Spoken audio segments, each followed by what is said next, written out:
बहन कुमारी मायावती का घर नायकत्व वर्दिलाली बहन कुमारी मायावती घर नायकत्व वर्दिलाली बहन कुमारी मायावती घर नायकत्व वर्दिलाली बहन कुमारी मायावती घर नायकत्व वर्दिलाली बहन कुमारी मायावती घर नायकत्व वर्दिलाली बहन कुमारी मायावती घर नायकत्व वर्दिलाली बहन कुमारी मायावती घर नायकत्व बहुजन समाज पार्टी जिंदाबाद बहुजन समाज पार्टी वर्दिलाली बहन कुमारी मायावती घर नायकत्व देश की नेता कैसा हो देश की नेता कैसा हो जिंदाबाद जिंदाबाद जिंदाबाद जिंदाबाद वर्दिलाली बहन कुमारी मायावती घर नायकत्व वर्दिलाली बहन कुमारी मायावती घर नायकत्व वर्दिलाली कुमारी मायावती घर नायकत्व वर्दिलाली समाज पार्टी जिंदाबाद जिंदाबाद बहन जी कुमारी मायावती का नायकत्व बहन जी कुमारी मायावती का नायकत्व बहुजन समाज पार्टी जिंदाबाद जिंदाबाद बहुजन समाज पार्टी जिंदाबाद जिंदाबाद అందరూ కొంచెం ముందుకు రండి మేడం గారిని చూసే అదృష్టము మరి ఎవరికి దక్కది సూర్యాపేట పట్టణ ప్రజలకు కుర్చీలు ఖాళీగా ఉన్నాయి రండి సిస్టర్స్ ఇక్కడ సైడ్ రండి కుర్చీలో కూర్చోండి ప్లీజ్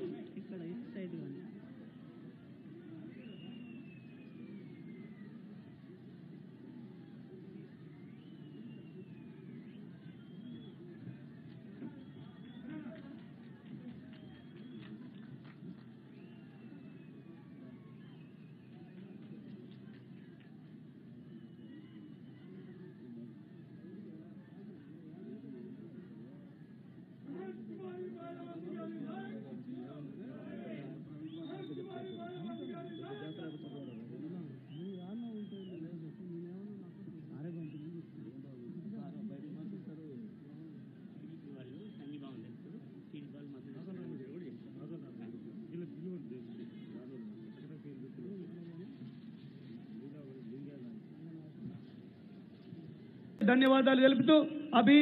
मैं आदरणीय हमारे अधिनेत्री हमारे नेशनल प्रेसिडेंट बहन जी कुमारी मायावती जी को अपना ख्यालत को अपना संदेश कीमती वाला संदेश यहाँ के जनता को देने के लिए मैं आज बहन जी कुमारी मायावती जी को निवेदन कर रहा हूँ। चुनावी जनसभा में इकट्ठा हुए बीएसपी के सभी छोटे बड़े पदाधिकारी एवं कार्यकर्तागण, आज आप लोग यहाँ अपने तेलंगाना स्टेट में विधानसभा के लिए हो रहे आम चुनाव में अपनी पार्टी के उम्मीदवारों के समर्थन में व खासकर यहाँ के स्थानीय जो उम्मीदवार है उनके समर्थन में और इनके साथ साथ पार्टी के प्रदेश अध्यक्ष डॉक्टर आर.एस. परवीन कुमार जो काबिल ईमानदार मिशनरी व निष्ठावान भी हैं, ये भी चुनाव लड़ रहे हैं और इनको आप लोग अपना मुख्यमंत्री बनाने के खास उद्देश्य के साथ ही मुझे सुनने के लिए यहाँ भारी संख्या में इकट्ठा हुए हैं, तो उसके लिए मैं आप सभी लोगों का हार्दिक दिल से आभार प्रकट करती हूँ। हालांकि इनकी कामयाबी के लिए यहाँ के स्थानीय कोऑर्डिनेटर व नेताओं के साथ साथ केंद्रीय स्टेट कोऑर्डिनेटर एवं राज्यसभा सांसद श्री रामजी गौतम भी पूरे जी जान से लगे हैं, इनके भी मैं बहुत बहुत आभारी हूँ। और अब मैं यहाँ हो रहे विधानसभा चुनाव में ये कहना चाहूँगी कि हमारी पार्टी ये चुनाव आपके तेलंगाना स्टेट की अधिकांश विधानसभा की सीटों पर अकेले अपने बलबूते पर ही पूरी तैयारी व दमदारी के साथ ये चुनाव लड़ रही है। अर्थात हमारी पार्टी ने इस चुनाव में या किसी भी पार्टी के साथ किसी भी प्रकार का कोई भी चुनावी समझौता आदि नहीं किया है। इसके साथ ही हमने बीएसपी से जुड़ने की तादाद को ध्यान में रखकर फिर उसी अनुपात में ही यहाँ सर्व समाज के लोगों को टिकट भी दिए हैं। लेकिन अब मैं आप लोगों का ध्यान यहाँ हो रहे विधानसभा आम चुनाव में अपनी पार्टी बीएसपी को कामयाब बनाने के लिए कुछ जरूरी बातों की तरफ दिलाना चाहती हूँ। और इस संदर्भ में सबसे पहले मैं आप लोगों को ये कहना चाहूँगी कि अपने देश को आज़ाद हुए व भारतीय संविधान को भी लागू हुए अब यहाँ वर्षों बीत चुके हैं। लेकिन दुख की बात यह है कि इस लंबी अवधि में भी यहाँ सभी विरोधी पार्टियों की रही सरकारों में आपके प्रदेश सहित पूरे देश में भी सर्व समाज में से विशेषकर दलितों, आदिवासियों, पिछड़े वर्गों, मुस्लिम व अन्य धार्मिक अल्पसंख्यकों के साथ साथ गरीबों, मजदूरों, किसानों, व्यापारियों एवं अन्य मेहनतकश लोगों का भी सही से विकास व उत्थान आदि नहीं हो सका है, जिनकी सरकारों की नीतियों व कार्यशैली को अब इन्हें और ज्यादा आजमाने की जरूरत नहीं है। और इस मामले में खासकर मैं एससी, एसटी व ओबीसी वर्गों के लोगों को ये भी बताना जरूरी समझती हूँ कि इन्हें परम पूज्य बाबा साहब डॉक्टर भीमराव अंबेडकर के कड़े संघर्ष एवं अथक प्रयासों से भारतीय संविधान के तहत मिले कानूनी अधिकारों में से खासकर सरकारी नौकरियों में जो आरक्षण की सुविधा मिली है तो उसे भी यहाँ शुरू से ही इन वर्गों के प्रति हीन व जातिवादी मानसिकता रखने वाली सभी विरोधी पार्टियों की रही सरकारें प्रभावहीन बनाने में तथा इसे अब धीरे धीरे खत्म करने की भी पूरी कोशिश में लगी हुई है। यही मुख्य वजह है कि देश में आज़ादी के बाद व शुरू में केंद्र व अधिकांश राज्यों में भी काफी लंबे समय तक सत्ता में आसीन रही कांग्रेस पार्टी ने और अब पिछले कुछ वर्षों से केंद्र एवं काफी राज्यों में भी बीजेपी व अन्य विरोधी पार्टियों की भी रही सरकारों ने इनका ये आरक्षण का कोटा अभी तक भी पूरा नहीं किया है। आपकी यहाँ की जो रीजनल पार्टी की सरकार है तो उसने भी इन वर्गों का आरक्षण का कोटा पूरा नहीं किया है। पदोन्नति में आरक्षण को तो इन्होंने मान्य कोर्ट की आड़ में काफी हद तक खत्म ही कर दिया है और इस मामले में लगभग यही खराब स्थिति हमें यहाँ आपके तेलंगाना स्टेट में भी देखने के लिए मिल रही है। इसके साथ ही अब इन वर्गों के लोगों को प्राइवेट सेक्टर में आरक्षण दिए जाने की व्यवस्था किए बिना ही केंद्र व राज्यों में भी ज्यादातर सरकारी कार्य यहाँ प्राइवेट सेक्टर के जरिए देश के अधिकांश बड़े बड़े पूंजीपतियों व धन्ना सेठों को ही दिए जा रहे हैं, जिसके कारण अब पूरे देश में इन वर्गों के लोगों को आरक्षण का बहुत कम ही लाभ मिल पा रहा है और इससे अब पूरे देश में एससी व एसटी के साथ साथ ओबीसी वर्गों को भी काफी ज्यादा नुकसान हो रहा है। जबकि ओबीसी वर्गों के लोगों को ये भी मालूम होना चाहिए कि इन्हें मंडल कमीशन की रिपोर्ट के तहत आरक्षण की ये सुविधा केंद्र में कांग्रेस पार्टी की रही सरकार में नहीं मिली है, बल्कि बीएसपी के कड़े संघर्ष एवं अथक प्रयासों से ही केंद्र में रही श्री बीपी सिंह की सरकार में इन्हें ये सुविधा मिली है, जिसका अब यहाँ जातिवादी विरोधी पार्टियों की सरकारें इन्हें पूरा लाभ नहीं दे पा रही हैं। इसके साथ ही श्री बीपी सिंह की सरकार के बारे में यहाँ मैं ये भी कहना चाहूँगी कि जब अंग्रेजों के जाने के बाद केंद्र में कांग्रेस पार्टी सत्ता में आई, लंबे अरसे तक सत्ता में रही, परम पूज्य बाबा साहब डॉक्टर अंबेडकर ने देश का संविधान बनाया, तो उस समय बाबा साहब के अनुयायियों ने तो केंद्र की सरकार से तो ये रिक्वेस्ट किया था, ये अपील की थी, ये मांग की थी, ये गुजारिश की थी कि बाबा साहब डॉक्टर अंबेडकर को भारत रत्न की उपाधि से सम्मानित किया जाए। लेकिन कांग्रेस पार्टी ने तो बाबा साहब को भारत रत्न की उपाधि से सम्मानित नहीं किया। इसके बाद फिर बीएसपी के अथक प्रयासों से ही श्री बीपी सिंह की सरकार में इन वर्गों के मसीहा परम पूज्य बाबा साहब डॉक्टर भीमराव अंबेडकर को भी यहाँ भारत रत्न की उपाधि से सम्मानित किया गया, जिसके लिए वो हर प्रकार से पात्र भी थे, जो बहुत पहले ही इनको ये सम्मान मिल जाना चाहिए था, जिसके लिए विशेषकर कांग्रेस पार्टी प्रमुख तौर से जिम्मेवार एवं कसूरवार भी है।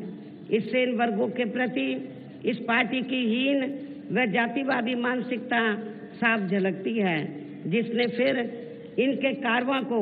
आगे बढ़ाने वाले व हर मामले में समर्पित व्यक्तित्व मान्यवर श्री कांशीराम जी के देहांत होने पर केंद्र में रही इसी कांग्रेस पार्टी की सरकार के चलते इनके सम्मान में एक दिन का भी राष्ट्रीय शोक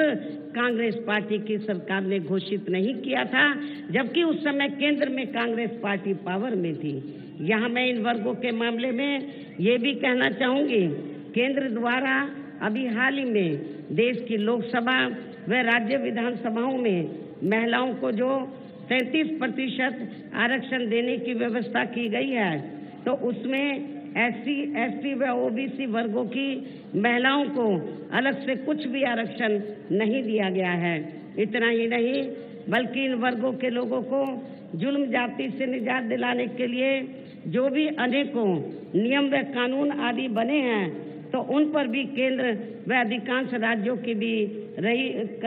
भी सरकारें सही से अमल नहीं कर पा रही हैं, जिससे अब यहाँ खासकर SC व ST वर्गों के ऊपर शोषण करने वाले लोगों का मनोबल और भी ज़्यादा बढ़ रहा है। और इसका सबसे बड़ा एग्जाम्पल ये है कि हमारी पार्टी के कैंडिडेट जो आपके सामने खड़े हैं, मुझे बताया गया कि अभी हाल ही में उनके ऊपर अटैक किया गया, उनके ऊपर हमला किया गया, लेकिन यहाँ की जो कानून व्यवस्था इतनी खराब है कि उन्होंने इनके ऊपर अटैक किया गया और इनको बचाया नहीं गया, इनके ऊपर हमला किया गया। ये तो इनके साथ में कुछ साथी थे तो उन्होंने इनको बचाया, इनके साथ एक दो और लोग थे, उनके ऊपर भी हमला किया गया जो काफ़ी गंभीर हालत में हैं। यहाँ की स्टेट गवर्नमेंट को मैं ये कहना चाहती हूँ कि जब आप कानून व्यवस्था को सुधार नहीं सकते हैं तो आपको सत्ता में बैठने का कोई नैतिक अधिकार नहीं है। और इतना ही नहीं, मैं ये भी कहना चाहती हूँ कि हमारी पार्टी के उम्मीदवार के ऊपर तो जो हमला कराया गया है एक सोची समझी रणनीति के तहत कराया गया है, क्योंकि इनके मुकाबले में जो सत्ताधारी पार्टी का कैंडिडेट है और पार्टियों के कैंडिडेट हैं वो बुरी तरीके से हार रहे हैं। बीएसपी का कैंडिडेट जीत रहा है, इसलिए उन्होंने ये इनके ऊपर हमला कराया गया। और ये सब हमें यहाँ आपके तेलंगाना स्टेट में भी वीकर सेक्शन के ऊपर जो जुल्म जाती हो रही है, ये सब हमें देखने के लिए मिल रहा है। इसी प्रकार हमें पूरे देश में मुस्लिम व अन्य धार्मिक अल्पसंख्यक समाज के लोगों की भी हालत कोई खास अच्छी नजर नहीं आती है। इनके साथ साथ अपर कास्ट समाज में से खासकर गरीब लोगों की भी आर्थिक स्थिति अभी भी पूरे देश में यहाँ काफ़ी ज़्यादा खराब व दयनीय हालत में बनी हुई है। इनके अलावा आपके प्रदेश सहित पूरे देश में सर्व समाज में से विशेषकर यहाँ गरीब, मजदूर, किसान, कर्मचारी, छोटा व्यापारी एवं अन्य मेहनतकश लोग भी अपनी विभिन्न समस्याओं को लेकर अभी भी हमें काफ़ी ज़्यादा दुखी ही नजर आते हैं। और इनमें से किसान वर्ग तो केंद्र की वर्तमान भाजपा सरकार द्वारा बनाई गई उनकी गलत नीतियों के कारण काफ़ी ज़्यादा परेशान व आंदोलित भी रहा है। लेकिन इन सब की मुख्य वजह हमारी पार्टी केंद्र व आपके तेलंगाना स्टेट में भी यहाँ अब तक की रही सभी सरकारों की जातिवादी, पूंजीवादी व संकीर्ण मानसिकता के तहत बनाई गई उनकी गलत नीतियों एवं गलत कार्य प्रणाली को ही काफ़ी हद तक जिम्मेवार मानकर चलती हैं। और इस मामले में खासकर इनकी गलत आर्थिक नीतियों की वजह से ही आए दिन यहाँ पूरे देश में गरीबी, बेरोजगारी व महंगाई आदि भी काफ़ी ज़्यादा बढ़ रही है। हालांकि इस मामले में शुरू से ही हमारी पार्टी केंद्र व राज्यों की सरकारों से भी हर स्तर पर ऐसी नीति अपनाने की लगातार ये मांग करती आ रही है कि देश में कुछ गिने चुने पूंजीपतियों व धन्ना सेठों का विकास होने की बजाय बल्कि यहाँ गरीब व आम लोगों का ही विकास होना चाहिए। इसके साथ ही अब अपने देश में भ्रष्टाचार भी हर स्तर पर काफी ज्यादा बढ़ रहा है, जिससे आपका खुद का अपना तेलंगाना स्टेट भी अछूता नहीं रहा है। यहाँ की जो स्टेट गवर्नमेंट है वो करप्ट गवर्नमेंट है,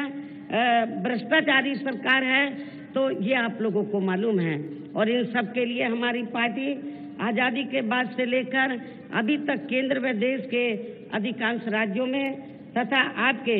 खुद के अपने तेलंगाना स्टेट में भी ज्यादातर सत्ता यहाँ गलत पार्टियों में से खासकर कांग्रेस, बीजेपी व यहाँ की स्थानीय पार्टियों के हाथों में ही आने को मानकर चलती है। और इन सभी विरोधी पार्टियों को हमारी पार्टी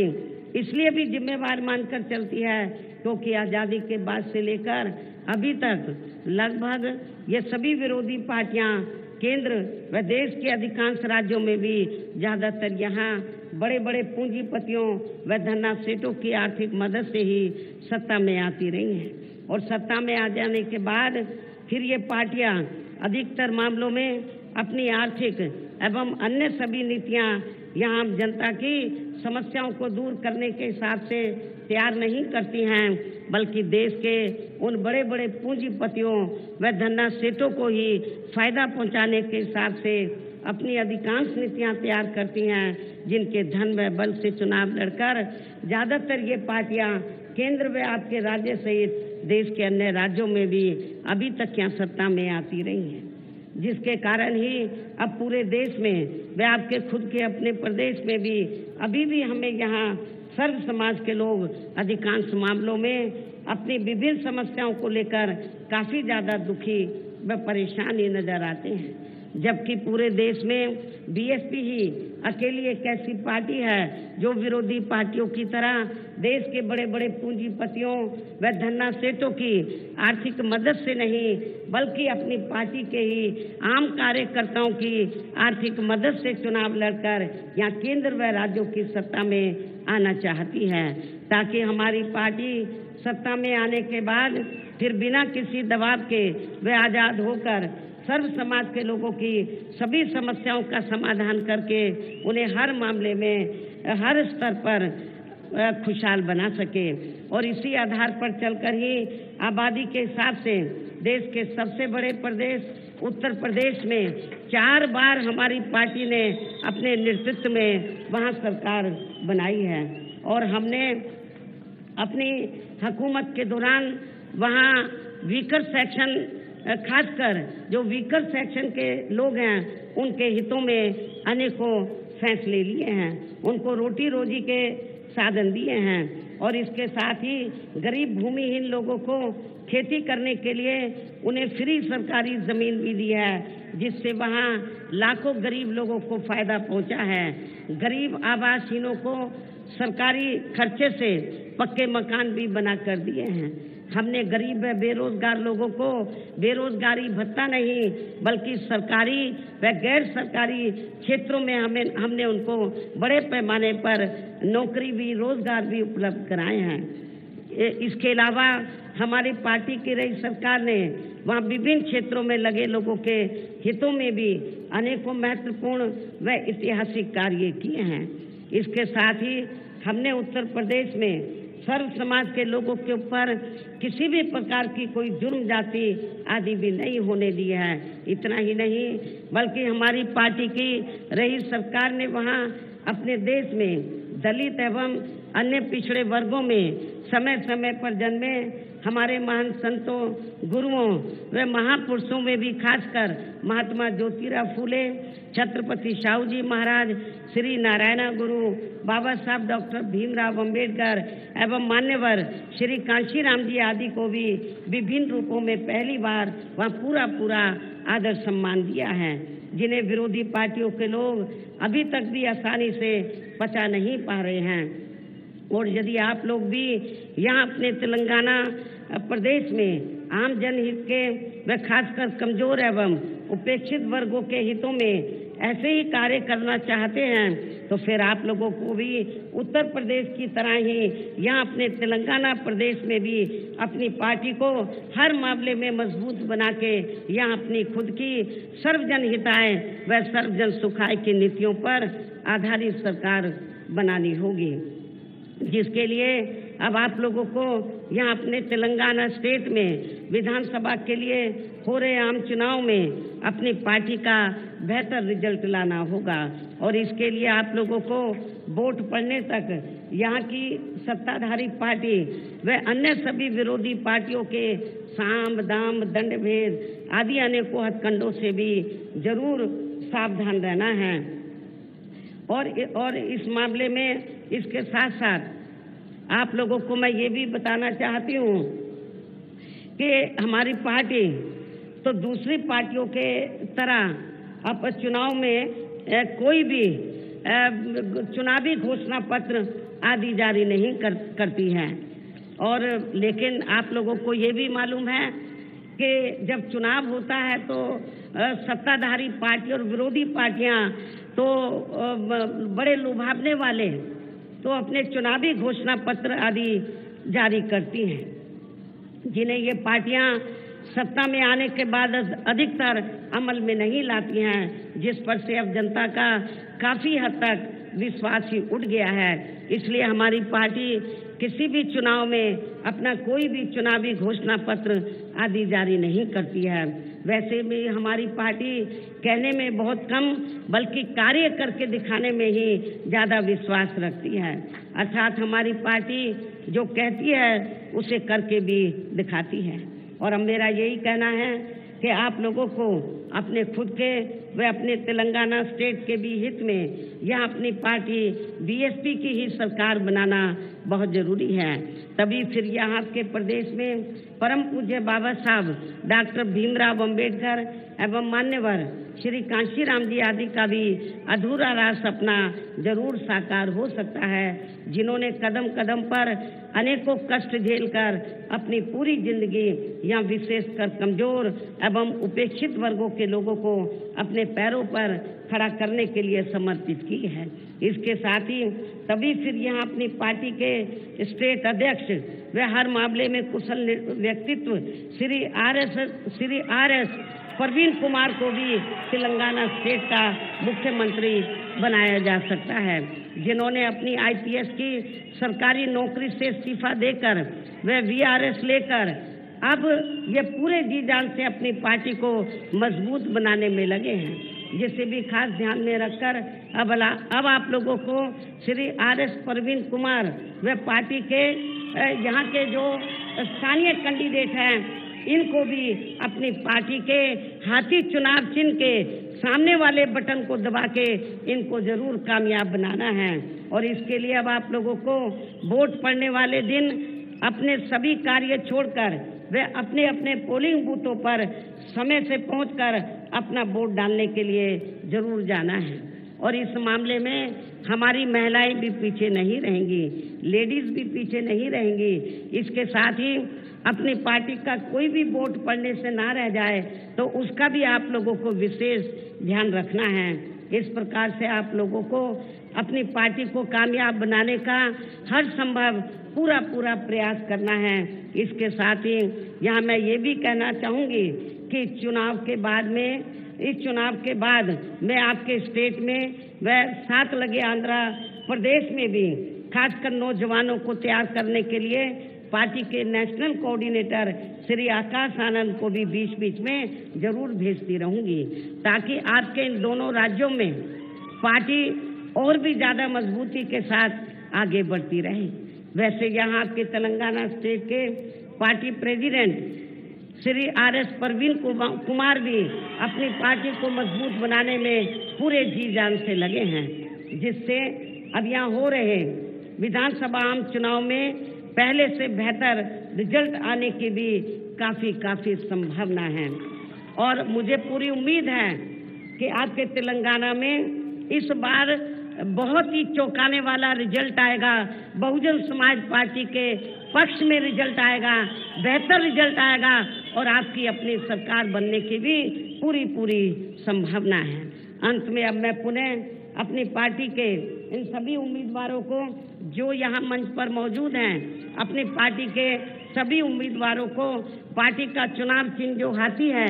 हाथी चुनाव चिन्ह के सामने वाले बटन को दबाकर इनको मैं जिताने की, कामयाब बनाने की पुरजोर अपील करते हुए अपनी बात यहीं समाप्त करती हूँ। जय भीम, जय भारत। बहन कुमारी मायावती गारी नायकत्वम। मायावती महनीय